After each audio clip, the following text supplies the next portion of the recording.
तुम्हें मालूम नहीं कितनी बार तुम दरवाजा बंद करके आते हो, मेरे घर में कोई है नहीं, चोरी ना हो जाए भगवान कहीं कहीं। अब तुम उन्हीं को मना रहे हो और उनको ही भूल बैठे हो। मेरे घर में कोई नहीं है, कहीं कोई कुछ उठा न ले जाए, भगवान कुछ करना। अरे ये क्यों नहीं कहते कि भगवान आप मेरे घर में बैठे हो, मेरी रक्षा करते रहे। हाँ, तुम्हारी शब्दों में वो चयन नहीं है, तुम्हारी बातों में वो बात नहीं है, तुम्हारे ध्यान में वो विश्वास नहीं है, इसलिए परमात्मा तुम्हें नहीं मिलता। हाँ, एक बड़े कवि हुए वृंदावन में, बिंदु जी, उनका एक पद सुना रहा हूं। बोले गजब का दावा है पापियों का। वो सब पापी लोग, हम सब उसी में आते हैं।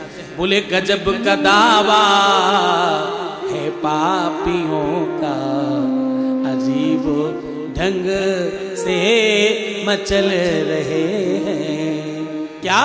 बोले गजब का दावा है पापियों का, अजीब ढंग से मचल रहे।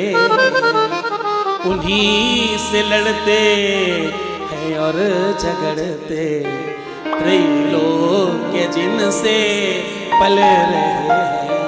पूरा का पूरा त्रैलोक्य जिनसे पल रहा है, उनको कहते हैं कि 100 रुपए का प्रसाद चढ़ाऊंगा, भगवान मेरा ये काम कर देना।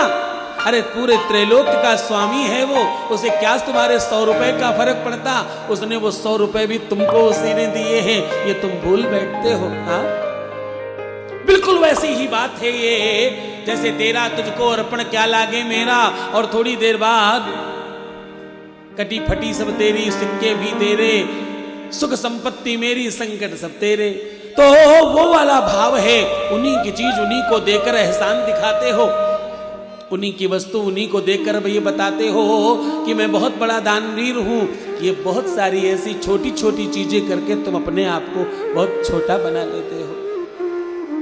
परमात्मा से तो रिश्ता बनाओ, परमात्मा को तो अपना बनाकर रखो। शिव महापुराण का सबसे महत्वपूर्ण अंग है ये वेदांत का समूचा दर्शन है। तुम मंदिर नहीं जा पाते, फर्क नहीं पड़ता, तुम तीर्थ नहीं जा पाते, फर्क नहीं पड़ता, तुम बड़े बड़े तीर्थाटन नहीं कर पाते, फर्क नहीं पड़ता, लेकिन अगर तुम परमात्मा को हृदय में मानते हो, अपनी इस घट में परमात्मा का दर्शन करते हो, अपने अंतःकरण में ईश्वर को मानते हो, तो तुम्हारा जीवन अपने आप में तीर्थमय है। क्यों? इस घट में परमात्मा होगा तो गलत काम कैसे कर पाओगे? जरा सोच कर देखो। तुम्हारे अपने अंदर परमात्मा बैठा है ऐसा मानने के बाद तुमसे गलत कैसे हो पाएगा? जरा विचार करके देखो।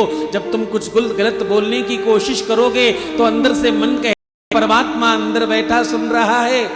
जब तुम कुछ गलत करने जाओगे तो तुम्हारा मन कहेगा अंदर परमात्मा बैठा है, देख रहा है। हाँ,